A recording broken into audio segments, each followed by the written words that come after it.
بسم اللہ الرحمن الرحیم۔ مسلمانوں کی روزی میں برکت کے کچھ مخصوص اعمال ہیں۔ قرآن حدیث کی روشنی میں ان مخصوص اعمال کا تذکرہ کر رہا ہوں۔ ایمان والوں کے لیے بہت اہم عمل اس سلسلے میں پنجگانہ نمازوں کی پابندی ہے۔ خشوع و خضوع کے ساتھ پنجگانہ نمازوں کی پابندی روزی کی برکت کا ایک اہم عمل ہے۔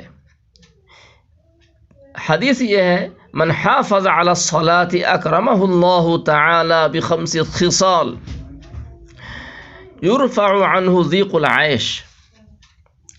جو مسلمان، جو ایمان والا فرض نماز کی پابندی کرے گا، اللہ جل جلالہ اسے 5 انعامات سے نوازیں گے۔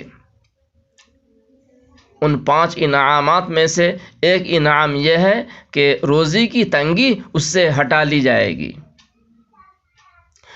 تخریج کے میدان میں پتہ چلا کہ یہ حدیث مشہور 6 کتابوں میں موجود ہے، لہذا معلوم ہوا کہ پنجگانہ نمازوں کی پابندی خشوع و خضوع کے ساتھ یہ روزی کی برکت کا ایک مخصوص اور اہم عمل ہے۔ اسی طرح قرآن و حدیث کا علم سیکھنا محنت و مجاہدہ کے ساتھ۔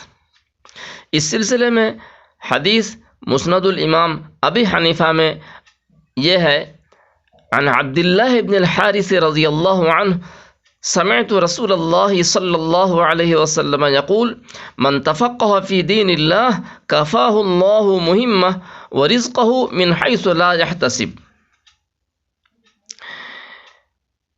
اور آخری جملے کو اس طریقے سے بھی پڑھنا دوسرے نسخے میں درست ہے، وَرَزَقَهُ مِنْ حَيْثُ لَا يَحْتَسِبُ۔ یہ مسند الامام ابی حنیفہ کے اندر موجود ہے، باب فضل التفقہ میں، جس کا مفہوم یہ ہے، جو آدمی دینی علم کو محنت و مجاہدہ کے ساتھ سیکھے گا، اللہ جل جلالہ کے دین کا علم محنت و مشقت کے ساتھ سیکھے گا، اللہ جل جلالہ اس کی حاجتوں کو پوری کرنے کے لیے کافی ہو جائیں گے، اور اس طرح سے اللہ اس کو روزی پہنچائیں گے، اور روزی پہنچانے کے لیے کافی ہو جائیں گے کہ اسے پتہ بھی نہیں چلے گا۔ اسی طرح دین کی محنت کرنا یہ مالداری کا بہت اہم عمل ہے۔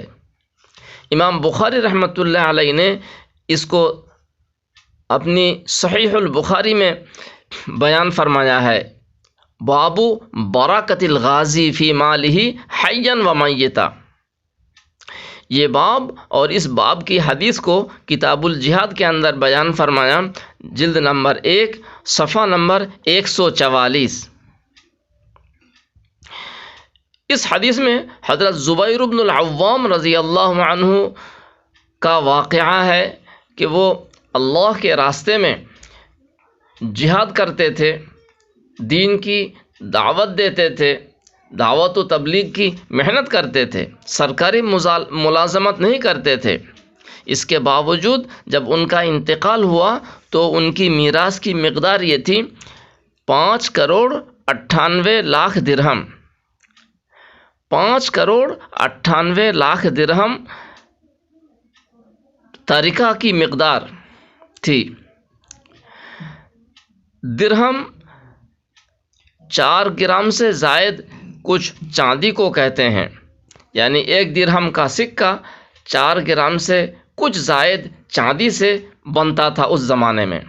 لہذا ہم حساب لگا سکتے ہیں کہ کتنی بھاری مقدار کی مالیات رکھ کر کے دنیا سے رخصت ہوئے تھے حضرت زبیر رضی اللہ عنہ، اور اللہ کی طرف سے ان کی جائیداد میں اتنی جو برکت ہوئی، یہ دین کی محنت کی وجہ سے۔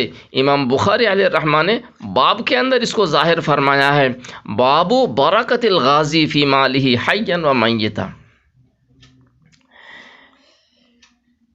مگر یاد رکھنا چاہیے، شرک، فضول خرچ، بدکاری، صبح کو فجر کی نماز قضا کر کے سوتے رہنا، قطع رحمی کرنا، یعنی رشتہ داروں کے ساتھ بدسلوک کرنا وغیرہ وغیرہ کبائر سے بھی احتراز ضروری ہے۔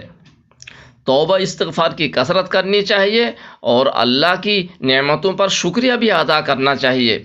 اللہ جل جلالہ ہم سب کو توفیق عطا فرمائے۔ وما علینا الا البلاغ المبین۔